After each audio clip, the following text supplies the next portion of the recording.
Icarus here.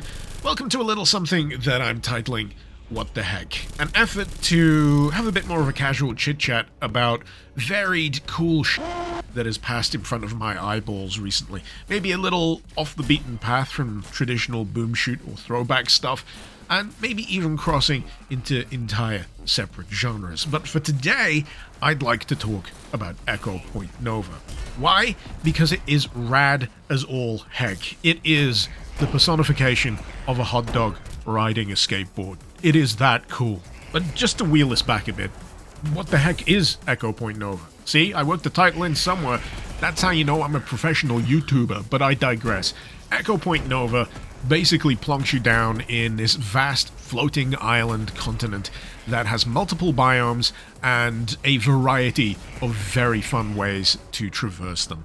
It is within maybe the first half hour of the game that you get your grapple hook, you get your hoverboard, and you are literally just let loose. It is a refreshingly unpretentious game. It knows what you're there for, it knows what you want to be able to do, and it knows what it wants you to be able to do. In terms of enemies, there's a rogue mercenary outfit called Bangalore. It's not really all that vital to know the ins and outs of them. They're the baddies, you're the guy with the gun, and it is essentially your job to murder as many of them as possible in the name of protecting various mysterious artifacts scattered across this entire world.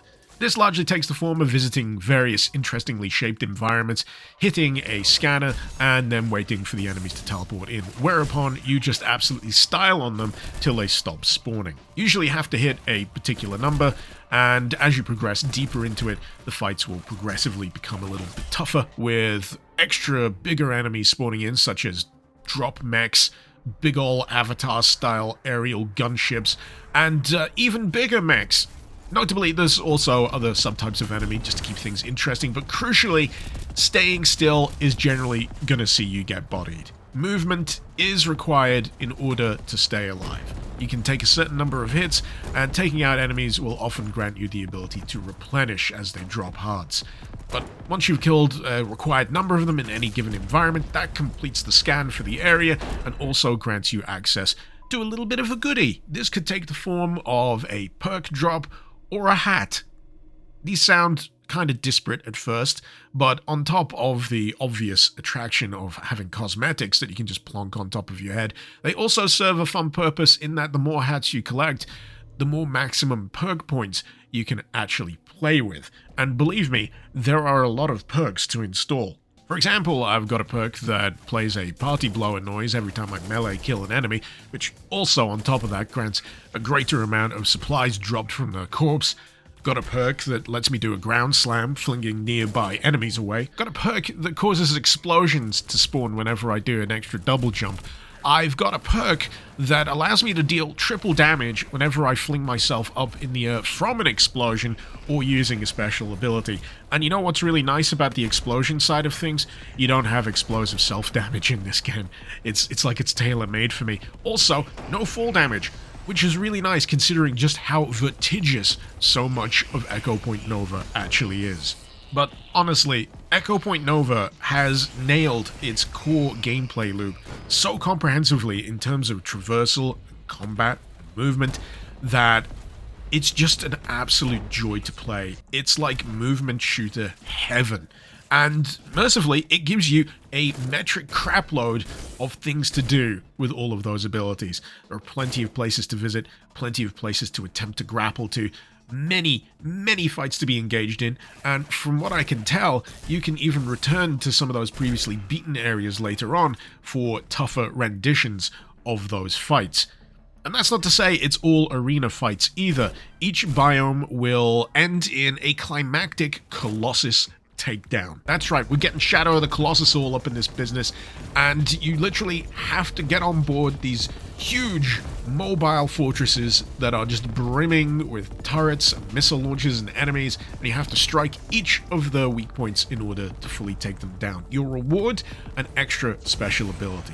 The ones that I've acquired so far allow me to place a jump pad, essentially, at my feet, or cause enemies to be flung up by it. Also has a fun side effect of extinguishing flames if you use it nearby, which can occasionally be an issue. You've got a freeze ability, which, yes, can turn enemies to ice, and also becomes vital later on when it comes to ascending through another particularly fiery biome. But those Colossus takedowns, oh god, they're a lot of fun. Each of them has its own particular way to approach it, and oh boy, I cannot overstate the sheer rush that comes from being able to smoothly and sequentially take down each weak point of a Colossus in one single unbroken run. It is seriously good shit. Man, I haven't even talked about the guns themselves yet, of which there is quite the wide variety. Much like the perks and the hats, you are rewarded extra weaponry for taking on certain particular fights. The weapons themselves are all relatively familiar and grounded, ranging from pistols to rifles, SMGs, sniper rifles, grenade launchers, rocket launchers, and the list just goes on. There's often multiple weapons in each slot, meaning that it's basically up to you to pick a favorite and then just go ham with it.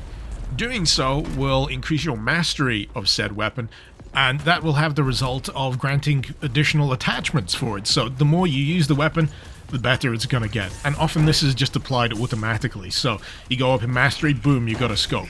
But if you're not a fan of any particular attachment, guess what? You can customize it. You don't have to use it. And as for the feel of the weapons themselves, all I can say is there's some damn good shooting going on here. Good feedback, satisfying audio, and honestly, I found myself swapping between a lot of them on a fairly frequent basis, just to keep using them, just to keep increasing that mastery.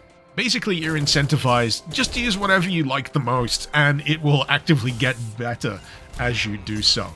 And if you feel compelled to customize even further, there's a whole suite of unlockable skins for all of these weapons, so you can just bling them out to your heart's content. Heck, you can even customize the color of your hoverboard trail. You know, it's just exceptional to me because it reminds me of how games used to be in terms of unlocks, in terms of customization.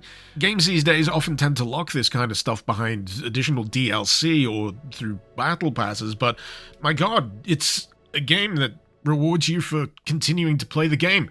No extra money down. Who'da thunk? But yeah, as you can probably tell, I've had nothing but a wonderful time with Echo Point Nova. From my stumbling attempts to get to grips with it at the start, to the point where I'm at now, where I am just flinging myself around at ridiculous speeds, trying to swap between as many weapons as possible, triggering all those increasingly wacky perk effects, and marveling at just how many there are left to unlock. I mean, look at this screen, it just keeps going. But honestly, if you need any further incentive, you can hoverboard up vertical surfaces and you can grapple hook off clouds. I don't know what fit of insanity led to the dev thinking, you know what, I should make that a thing, but I am very glad that they did. And for those of you worrying about having to suffer the consequences of a fatal fall, do not worry. Echo Point Nova is tremendously generous with its reset points, barely an inconvenience, and all structured so you can just get back into the fight, get back into the movement, and get back into having a whale of a time. I can't overstate just how much I've enjoyed my time with Echo Point Nova, and I feel like I'm gonna enjoy a heck of a lot more of it. Heck, you might even enjoy it with friends. Like I said, it's co-op enabled, and yeah, I just wanted to gush, damn it. Good games deserve a good bit of glazing.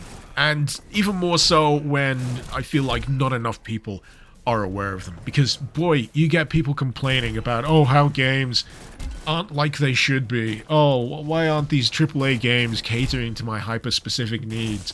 I need to twitch around like an absolute cracked-out spider monkey. Here's the game for you! Come to the single-player side! Sod the multiplayer, it's just full of hackers and shitheads who want to call your mother a slur. Come on down to Boomer Town. What are you talking about that I need to wrap it up? I'm here, I run this channel. You can't take it. Don't you press that button.